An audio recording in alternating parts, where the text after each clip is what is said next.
नमस्कार, मैं हूं अनुराग चड्ढा। न्यूज़ ऑन इंडिया के डिजिटल प्लेटफॉर्म पर आपका स्वागत है। दोस्तों, जो आज की कहानी मैं आपको सुनाने जा रहा हूं, वो बिल्कुल सच्ची कहानी है। इसमें ताकत का बेजा इस्तेमाल किया गया है, उसकी कहानी है। क्या आप इस बात पर यकीन करेंगे कि उत्तर प्रदेश के हापुड़ में एक ऐसा मेडिकल कॉलेज है कि जिसका मालिक और उसके अंदर काम करने वाले लोग बहुत ताकतवर हैं। उनके एक फ़ोन पर आईपीएस अधिकारी का ट्रांसफ़र हो जाता है। उनके एक इशारे पर पुलिस वालों को कॉलेज से धक्के मार मार कर बाहर भगाया जाता है, यानी कि उनको खदेड़ दिया जाता है। इन लाइनों पर यकीन करना थोड़ा सा मुश्किल है, क्योंकि आप सभी लोग इस बात को जानते हैं कि मैं जिस हापुड़ की बात कर रहा हूं वो उत्तर प्रदेश में है, जहां के मुखिया योगी आदित्यनाथ हैं, जिनकी सरकार में पुलिस का इकबाल बुलंद हुआ है। जो लाइनें मैंने आपको सुनाई कि एक फ़ोन पर आईपीएस अधिकारी का ट्रांसफ़र और उनके प्राइवेट सिक्योरिटी गार्ड पुलिस वालों को, यानी कि वर्दीधारियों को कॉलेज से धक्के मार मार कर बाहर निकाल देते हैं, ये कहानी थोड़ी सी फिल्मी लगती है। चलिए पहले कुछ फिल्मी सीनों पर बात करते हैं। बहुत सारी फिल्में दोस्तों आपने ऐसी देखी होंगी जिसमें दिखाया जाता है कि जब पुलिस वाले किसी बड़े आदमी के यहाँ पर रेड मारने जाते हैं तो उस व्यक्ति के पास इतनी ताकत होती है कि वो पुलिस वालों से बहस करता है कि आपकी यहाँ आने की हिम्मत कैसे हुई। और जब पुलिस वाले थोड़ी सी बहस करते हैं तो जो उनके प्राइवेट गुर्गे होते हैं, या साफ कहें कि जो उनकी फ़ौज होती है गुंडों की, वो पुलिस वालों को धक्के मार मार कर बाहर निकाल देती है। कई फिल्मों में तो मैंने ऐसा भी देखा है कि जब पुलिस वाले चेकिंग करते हैं, जैसे एक अपहरण फिल्म थी, उसमें मैंने देखा कि एक विधायक साहब होते हैं, उनको पुलिस वाले चेकिंग के लिए रोकते हैं तो विधायक जी एसपी के मुँह पर थप्पड़ तक मार देते हैं। और ऐसा केवल फिल्मों में नहीं दिखाया जाता, सच्चाई में भी ऐसा होता है। तो दोस्तों आपके सामने पेश है उत्तर प्रदेश में एक ऐसी ही कहानी हुई है।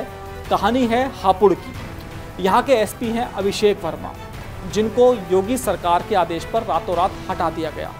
अब ये भी समझ में नहीं आ रहा है कि योगी जी ने उनको हटाया है या जो उनके नीचे काम करने वाले अधिकारी हैं, प्रमुख सचिव गृह या डीजीपी, उनके इशारे पर एसपी को हटाया गया है। तो सबसे पहले आपको समझना होगा कि पूरी कहानी क्या है। कहानी है रामा मेडिकल कॉलेज से जुड़ी। दोस्तों, पुलिस के पास एक फ़ोन आता है 112 PRV। उत्तर प्रदेश में एक व्यवस्था की हुई है कि जो भी किसी को कोई प्रॉब्लम होती है, कोई समस्या में होता है, तो 112 नंबर पर कॉल कर सकता है। पुलिस उसकी कॉल पर बताई गई जगह पहुंचती है और उसके बाद उसकी समस्या का निवारण करती है। तो इस कहानी को सुनने से पहले सबसे पहले आपको समझनी होगी कहानी। एक पीड़ित है, पीड़ित ने पुलिस को कॉल किया। कहा गया कि उसके पास आयुष्मान कार्ड है और उसका इलाज रामा मेडिकल कॉलेज में चल रहा है और उसको पैसे उसके पास नहीं है, क्योंकि आयुष्मान कार्ड उसके पास था और जो मेडिकल कॉलेज वाले हैं उसके पेशेंट को वो डिस्चार्ज नहीं कर रहे हैं, बंधक बनाकर रखा हुआ है। और जब इस तरह की सूचना पुलिस के पास पहुंचेगी तो जाहिर सी बात है एक गरीब की आवाज़ सुनकर पुलिस मौके पर पहुंचेगी और कार्रवाई भी करेगी। तो दोस्तों सबसे पहले आप सुनिए इस पीड़ित की कहानी। हमने कहा कि आप डिटेल केस समरी दे दीजिए, हमें यहाँ पर ये लग रहा है कि इलाज सही से नहीं हो रहा है, इसके लिए हम डॉक्टर से दिल्ली में या कहीं पर भी हम जाके पता कर लें। डिटेल केस समरी नहीं है, आप शुरू से लेकर आखिर तक की हमें डिटेल केस समरी दीजिए डॉक्टर लोहिया।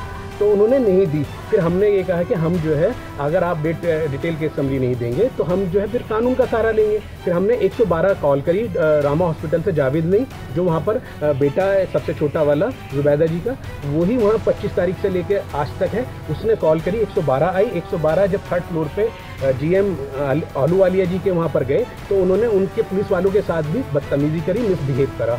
तो आपने सुना कि कहानी क्या है। पीड़ित साफ तौर पर बता रहा है कि भाई मुझे ये परेशानी थी, इसलिए मैंने पुलिस को कॉल किया। अब आप समझिए कि रामा मेडिकल कॉलेज में पुलिस के एक सब इंस्पेक्टर और उनके साथ कुछ सिपाही पहुंच जाते हैं मेडिकल कॉलेज में उस पीड़ित को न्याय दिलाने के लिए, और वहां पर एक सेवानिवृत्त सेना के अधिकारी थे। उनका सामना होता है दरोगा जी के साथ। तो सबसे पहले दरोगा जी के साथ गलती क्या हुई कि वो एक कुर्सी पड़ी थी वहाँ पर, तो जाहिर सी बात है जब पुलिस जाती है तो बैठकर ही तफ्तीश करती है। वो कुर्सी पर बैठ जाते हैं। जो सामने सेवानिवृत्त अधिकारी साहब थे वो कहते हैं कि तुम्हारी हिम्मत कैसे हुई मेरे सामने कुर्सी पर बैठने की।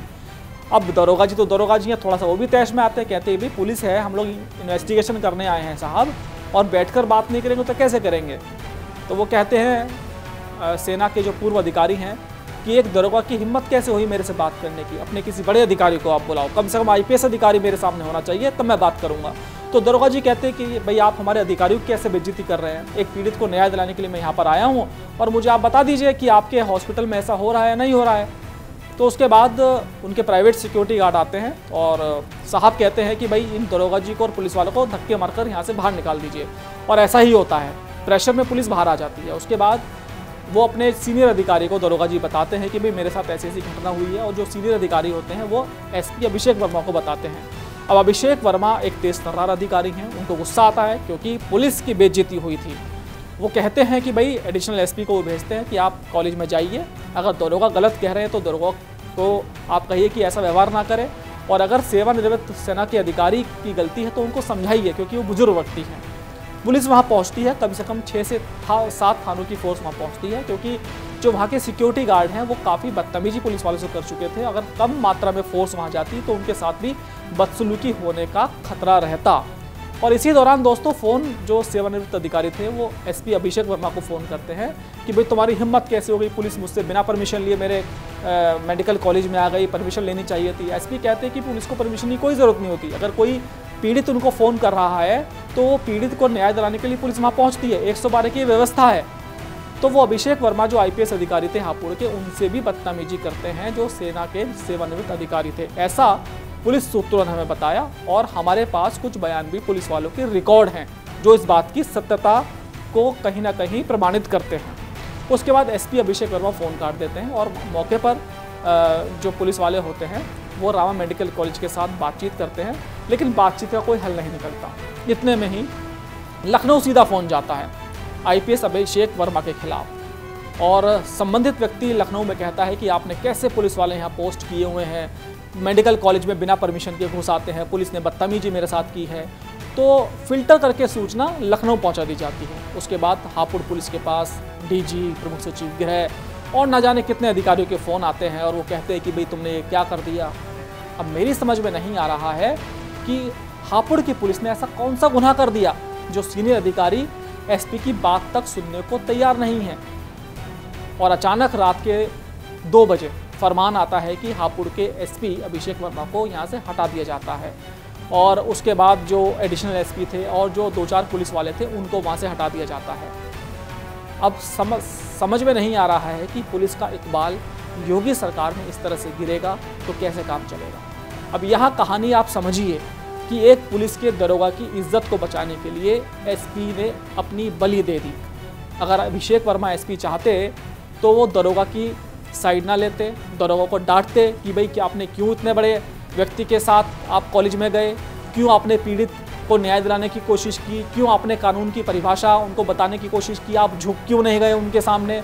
ऐसी तमाम चीज़ें थी जो अभिषेक वर्मा दरोगा को कह सकते थे, दरोगा को सस्पेंड कर सकते थे, लेकिन उन्होंने पुलिस का साथ दिया। अब मेरी समझ में नहीं आ रहा है कि योगी सरकार में कानून का इकबाल बुलंद करने वाले अधिकारी का ट्रांसफ़र कर दिया जाता है, उनकी बलि दे दी जाती है एक प्राइवेट व्यक्ति के लिए।